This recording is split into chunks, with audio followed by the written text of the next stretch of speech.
Welcome back to another Swordmaster Publications presentation. My name is Ernie Lawrence. Today we will be studying Joshua chapter 23.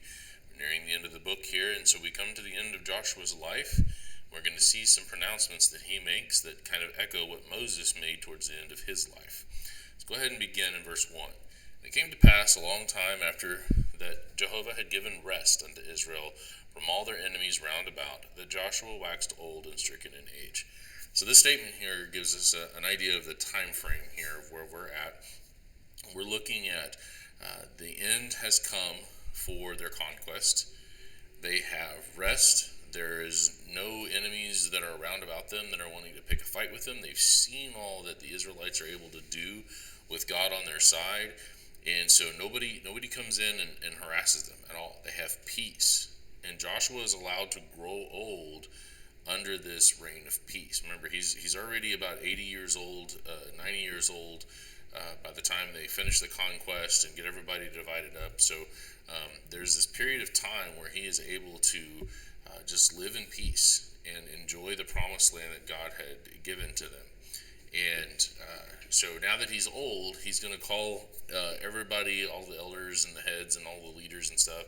He's going to have a meeting with them, and he's going to talk to them and make some pronouncements here. So verse 2 says, And Joshua called for all Israel, and for their elders, and for their heads, and for their judges, for their officers, and said unto them, I am old and stricken in age.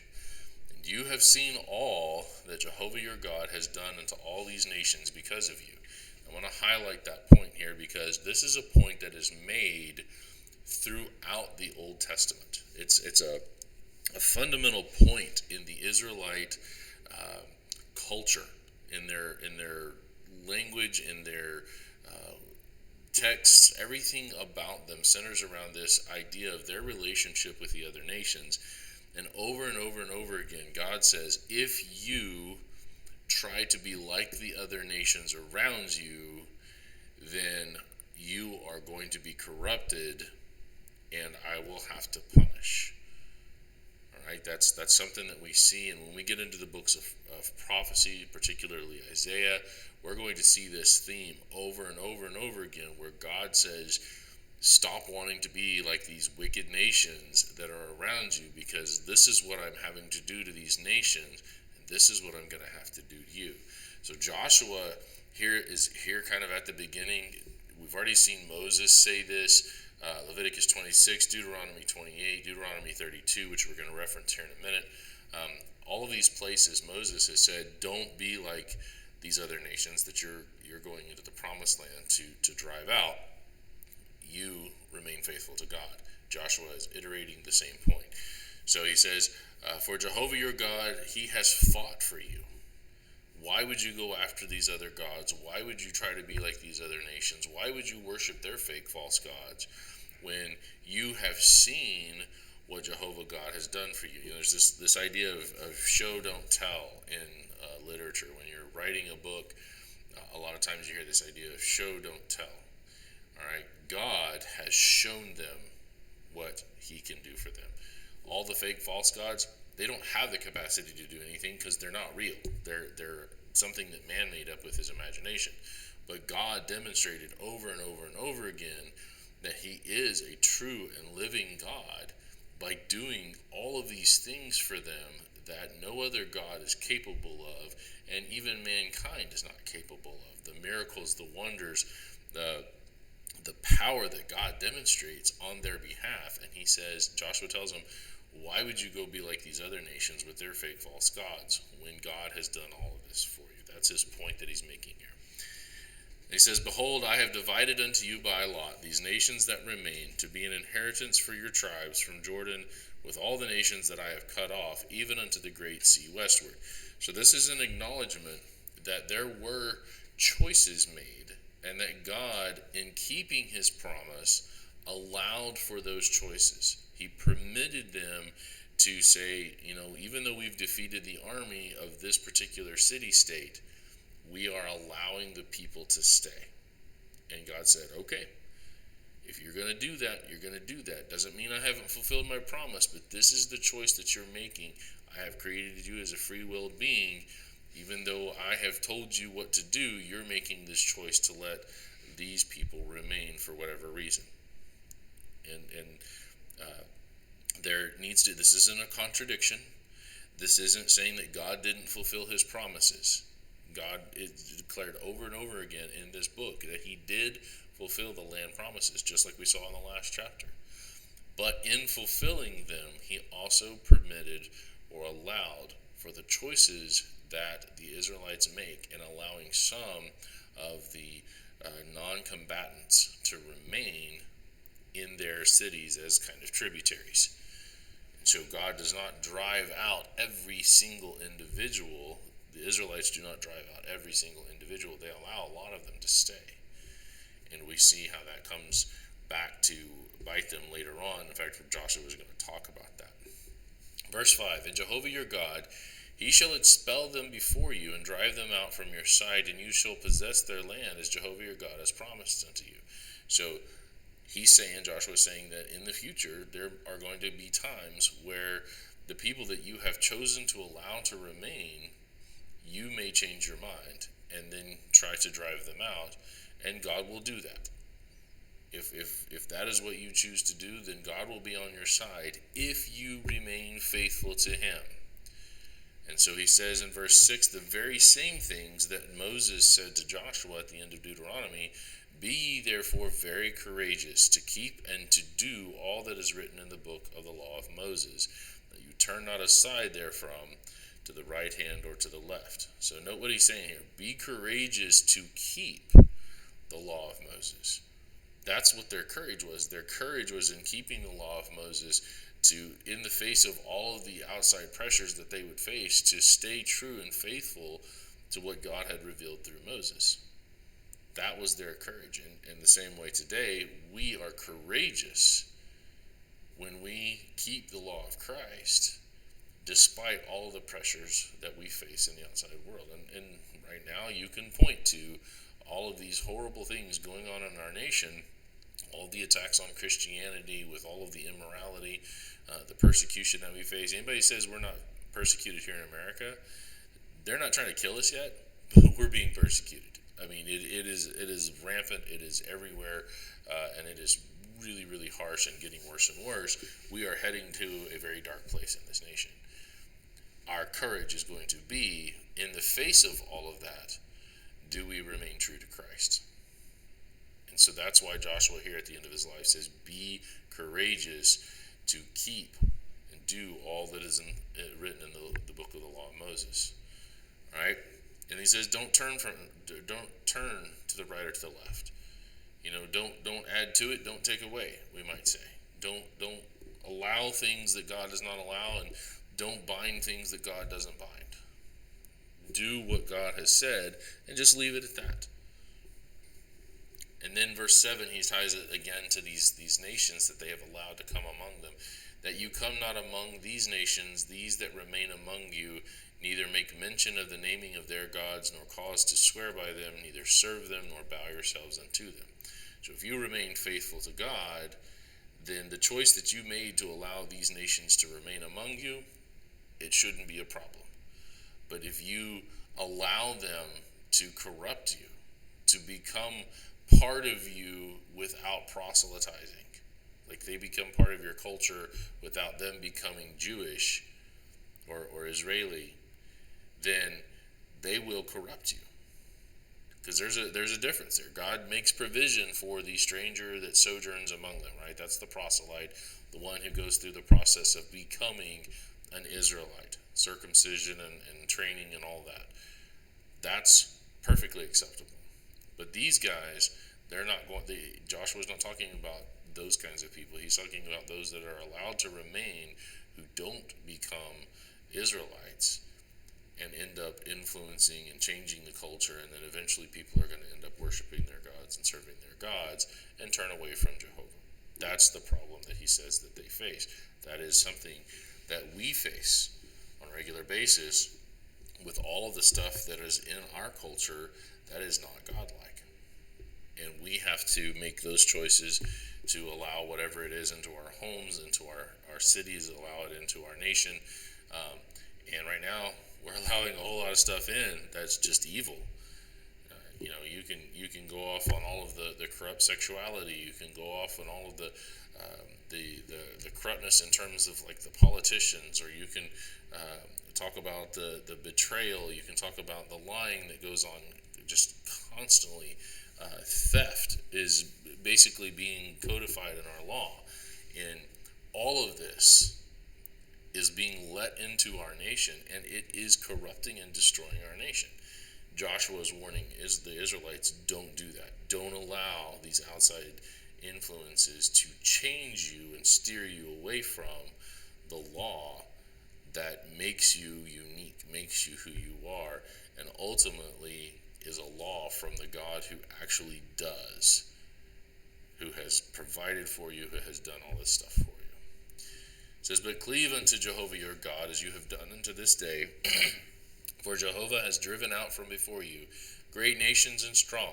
But as for you, no man has been able to stand before you unto this day.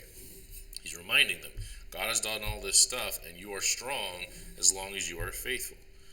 That's what he says in verse 8. As you have done unto this day. They've been faithful. They've been doing the things that they're supposed to be doing, and look at the result. God has blessed them, and they have been unconquerable. Nobody can stand up against them. And I find this interesting here in verse 10. It says, Joshua says, one man of you shall chase 1,000, for Jehovah your God, it is that fights for you, as he hath promised.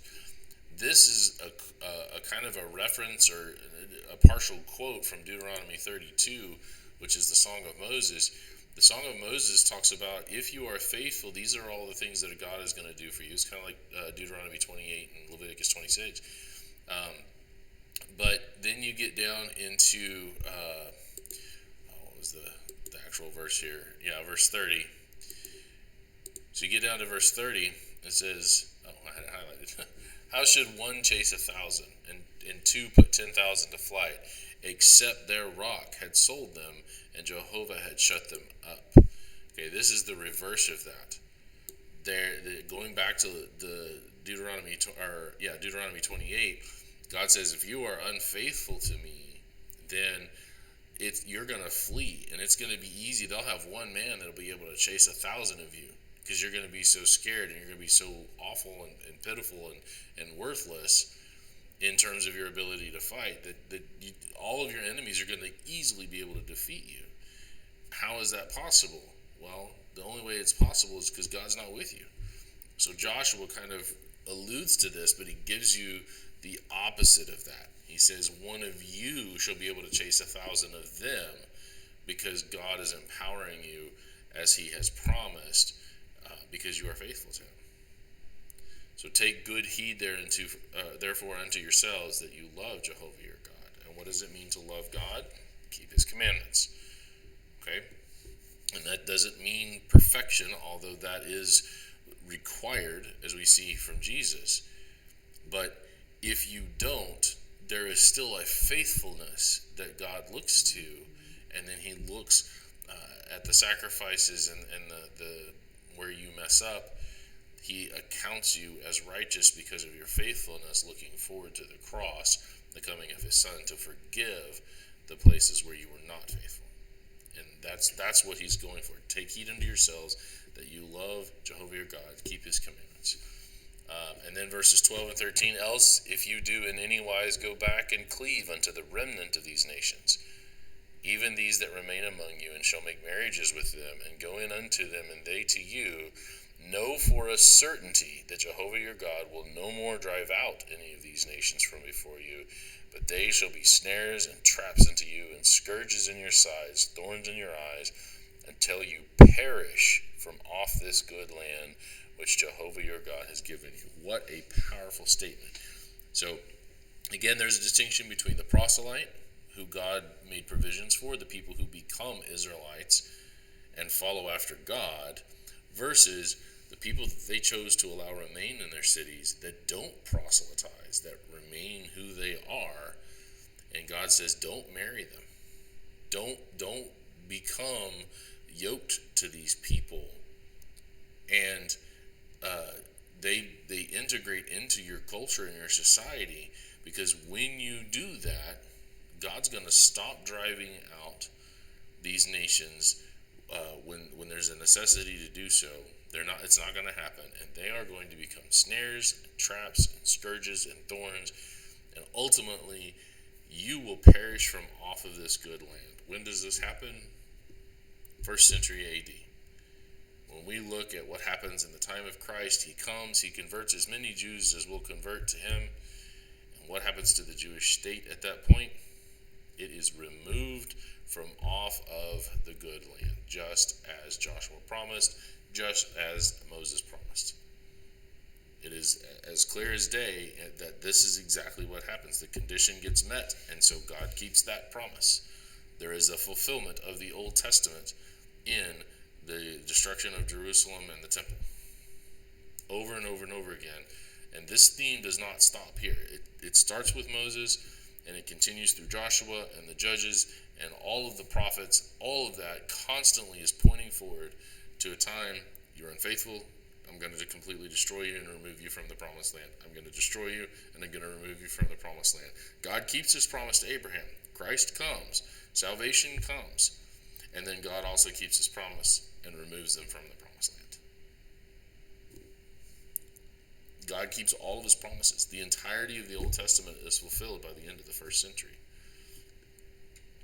And behold, this day, I am going the way of all of the earth. In other words, Joshua says, just like everybody else, I'm going to die. And you know in all your hearts and in all your souls that not one thing has failed of all the good things which Jehovah your God spake concerning you. Everything that God has promised, he has brought to pass. All are come to pass unto you, and not one thing has failed thereof. Once again, we see in Joshua the completion, the fulfillment of the land promise. It is not some future event, it is declared fulfilled. So the people who say that it hasn't been have to say that this inspired scripture is false. They have to contradict scripture for them to make their declaration of some yet future fulfillment, because Joshua, who is God's shepherd at this point in time of the Israelite nation, is declaring by inspiration that all things that God has promised have come to pass. He's fulfilled it all in terms of the land promise. Now, last two verses. Therefore it shall come to pass that as all good things are come upon you, which Jehovah your God promised you. So, as all of the good has happened to you, as God promised, so shall Jehovah bring upon you all evil things until he has destroyed you from off this good land which Jehovah your God has given you. So Joshua says, the proof that God will destroy you and remove you from the land is here in that God has given you all of the land and kept the promise because of your faithfulness.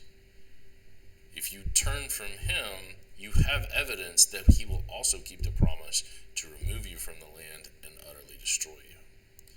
When you have transgressed the covenant of Jehovah your God, which he commanded you, and have gone and served other gods, and bowed yourselves to them, then shall the anger of Jehovah be kindled against you, and you shall perish quickly from off the good land which he has given unto you.